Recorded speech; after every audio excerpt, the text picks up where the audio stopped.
Ready? And action! This is my mother. Nice to meet you. Nice to meet you. This is my father. Nice to meet you. Nice to meet you. Well, hello there. Welcome to another fun day here with Professor Victor Singingeagle here at Sisseton, Wahpeton College. Well, as you know, your native literature professor is a serious book nerd. And as such, I got another book in the mail. Yay! Go Amazon. I bet you guys are probably too young to remember this, but back in the old days, that's all Amazon did was sell books. But anyway, I'm starting to trip over my tongue too much. Probably because I'm hungry. Let's just grab the scissors and cut her open, shall we? Hope I don't cut my fingers off. What do we got? What do we got? I know it's got to be native literature, because that's all I ever do is buy native lit books. It says printed matter. What is this? It's something I already bought. Legendary Frybread Drive-In. Maybe I didn't order this. I mean, before. Let's see, there's a book behind me that looks just like it. What is the Indian Problem? Night of the Living Res. No, I don't think I ever bought this book before. I'm so terrible. I'll keep forgetting that I bought a book or ordered a book, and I'll order extra copies, multiple copies. This is the one I was confusing it with. Never Whistle at Night. Edited by Shane Hawk and Theodore Van Alst Jr. Isn't Van Alst a Potawatomi? Never mind. That's the book I was confusing it with because they look the same, see? Well, I don't know. Maybe they don't. Well, your old nearsighted Indian nerd. Well, I'm not nearsighted anymore because I got LASIK. Now I'm farsighted. Got my old man cheater glasses and I'm already wasting too much time. Let's get busy. Legendary Frybread Drive-In. Intertribal Stories edited by Cynthia Leitich Smith. There we go. The Road to Sandy Dunes. Legendary Frybread Drive-In slips through every res and alongside every urban Indian hangout. The menu offers a rotating feast including tradition eats and tasty snacks. Now my stomach's growling. Sorry about that. Tasty snacks. But Sandy Dunes serves more than food. It features live music, movie nights, unexpected family reunions, love long lost, and love found again. Ooh. That big green and gold neon sign beckons to teens of every tribal nation, often when they need it most, including both new and acclaimed indigenous writers, and edited by best-selling Muskogee author Cynthia Leitich Smith.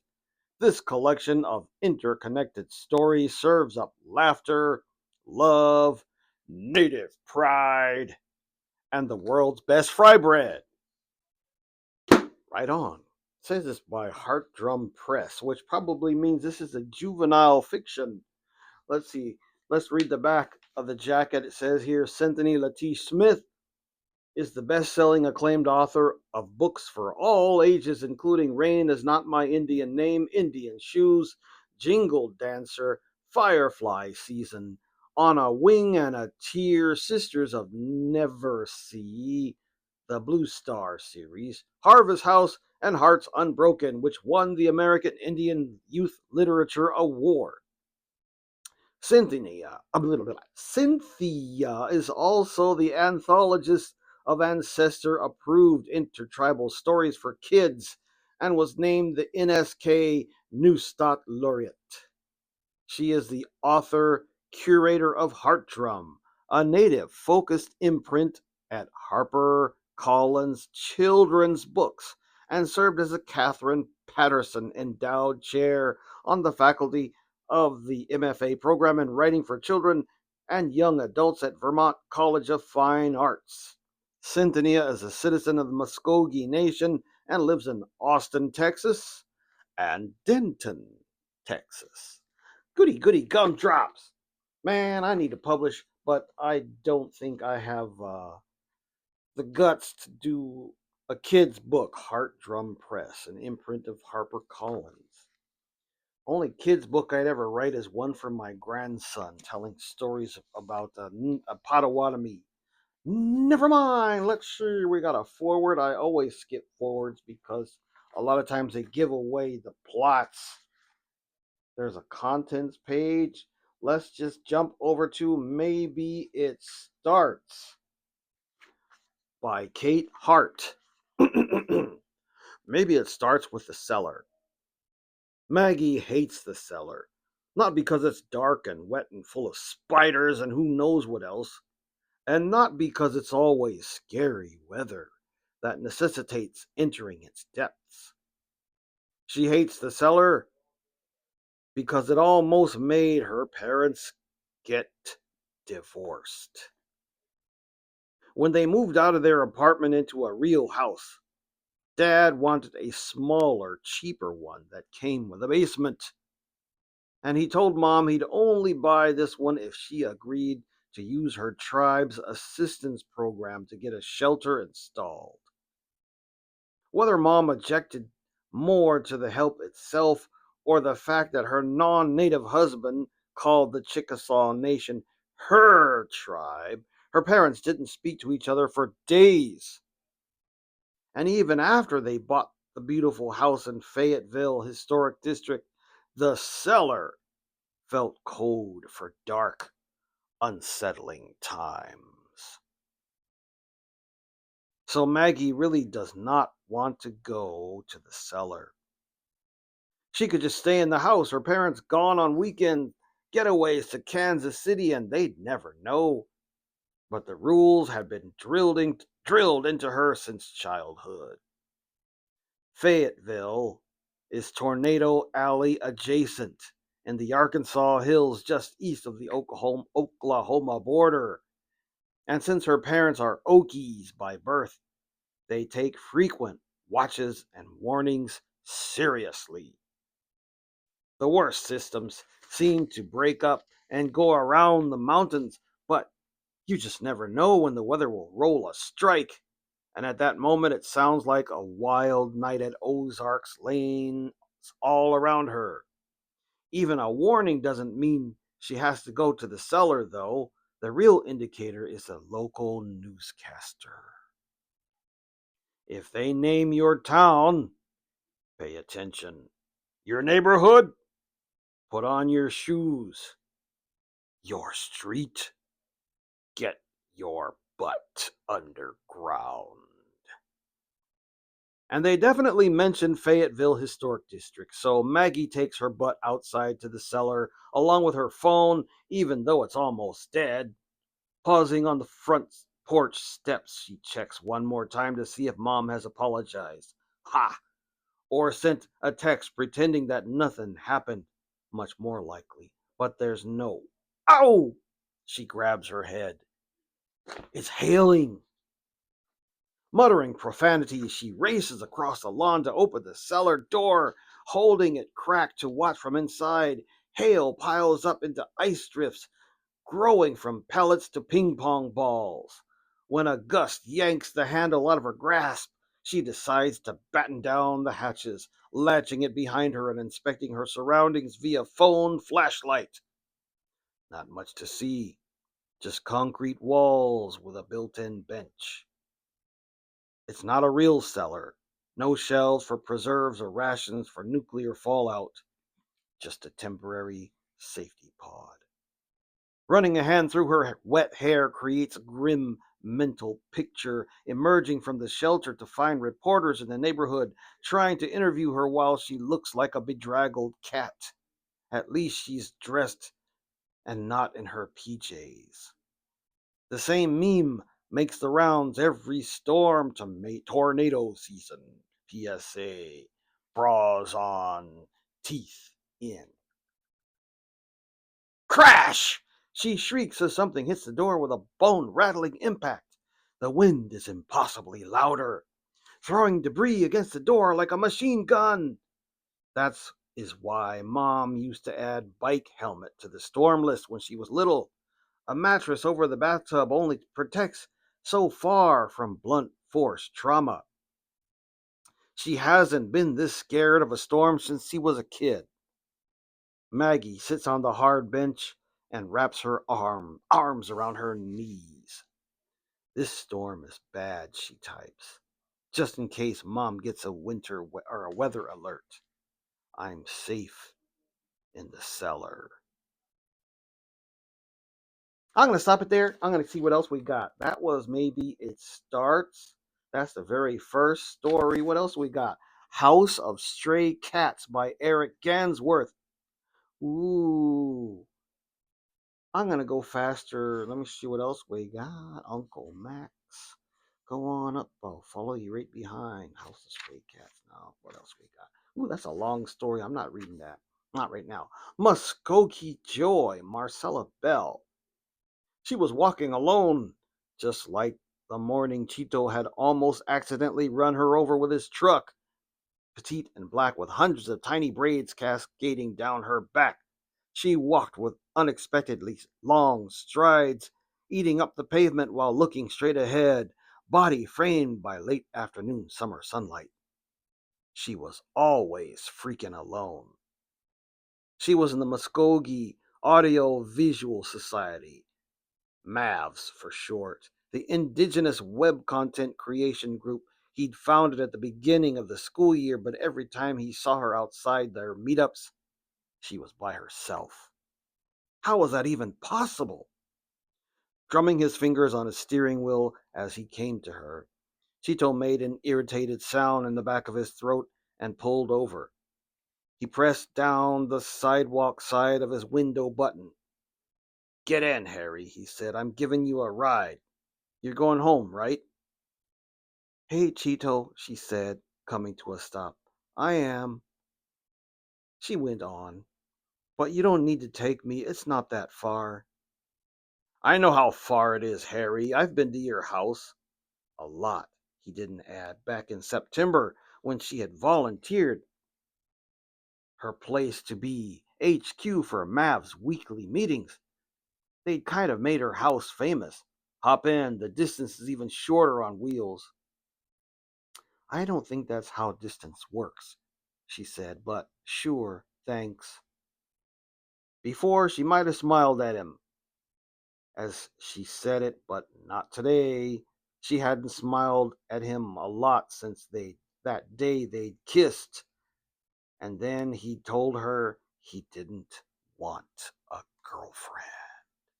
Ooh, friend zone. Ooh, yuck, I hate friend zone. Never mind, it's because I'm an Indian nerd and I've been friend zoned to death when I was a young'un. What else do we have here? Game Night by Darcie Little Badger. That looks like a whole bunch of text. I don't feel like reading them right now. Holy cats. Look Away by Karina Iceberg. What else do we got? I'm not going to go through all of this, right? Oh, there's a story by Cynthia Leitich Smith herself. Patent Red. No way am I letting last night get me down. It was nothing. Nada. A blip. On the whole, my experience was a blast. Santa Fe, gorgeous. The camp food, shockingly tasty. I came, I saw, I walked away with an embossed certificate that reads National Student Leader. I made my friends, held hands in a circle, and mumbled along to Kumbaya, and now here I am in the cramped aisle of a commercial jet, traveling by myself like a fancy, mature young woman. Via the speakers, a feminine voice says, "Once again, this is totally a full flight. Please place your personal items under your seat and use the first available overhead space for your larger carry-on." A baby is wailing. Somebody just sneezed. Bags are being stowed, seats taken, earpieces inserted, travel pillows positioned. My oversized backpack is bumping a few passengers in aisle seats. Window shades are down because of the heat. I reach my row, where a guy whose hair is longer, prettier, and darker than mine is folded into the window seat, reading a tattered paperback about modern indigenous music. That doesn't guarantee he's native, but I'd bet my beadwork on it. "Hey," I say, in a remarkably, for me, understated act of articulation. "Hey," he replies, with a glance at my turquoise backpack. "Need help with that?" Oh, stop it there. I'm going to stop it there. I'm going to keep going. What else we got? Braving the Storm by Kaua Mahoe Adams. I think this is a Hawaiian native, and whoever he or she is writing a poem, and I'm going to skip that because it's a long poem. Goes on for pages and pages and pages. Then we got Andrea Rogers and Christine Hartman Derr. A carpenter bee flies into your classroom window. Tap, tap, tap. It is the worst kind of distraction. Your physics teacher clears his throat. He glances from the window to your test. He has perfected non-verbal communication. Not so great at the verbal kind, though. Last time you asked for help, he told you to reread the chapter, like you hadn't already done that 5 times before asking, as if asking for help comes easily for you. You go back to your test, a copy of a copy of a copy. You're thrown by the wavy line of print on the 4th question. Your last physics teacher believed in you. You smile, hear her say, "You can do this, Mariah." Visualizing the problem in your head, you straighten the text, bold the faded question, connect it to the page in the textbook. There, got it. Your pencil, mechanical size 0.7 millimeter graphite only, glides across the paper. The math comes easy. Conservation of angular momentum is your best friend. You apply the problem to the place you implement it. The trapeze bar that lets you feel the way the physics equations work. It gives you an understanding that is distinctly, wholly yours. Your paper lands on the teacher's desk with plenty of time to spare. You return to your desk, lay your head on the cool surface. You picture your favorite place. It comes together like the equation, unassuming, unkept. You'd never know it was from there to the street. Well, I just messed that up. I'm going to read it again. You picture your favorite place. It comes together like the equation, unassuming house, unkept yard. You'd never know it was there from the street. The backyard trees and shade encircle it. Keep it tucked away. Keep it safe. A gate that squeaks when it pushes against the high grass. Wildflowers everywhere, even under the trampoline. Bees buzzing. No windows in their way. A trapeze bar, shining, waiting. Always ready. Oh, that's nice. I'm going to stop that. That's Christine Hartman Derr. Brian Young, I love you, grandson. Ooh, I can't read all of these. I just sit here and read all day. I bet I've already read for 30 minutes. Nope, 19 minutes and 24 seconds. Well, tell you what I'm going to do. I'm going to knock it off here, and I'm going to make a subsequent video that actually reads from our textbooks, because if I keep sitting here, I'm going to make this video too dang long. Can't do that, can I? No! Because I need to harass you with why indigenous literatures matter, and read, listen, tell. So I'll do that in a connecting video. Thank you so much for your kind attention. You guys have an awesome day. Talk to you later.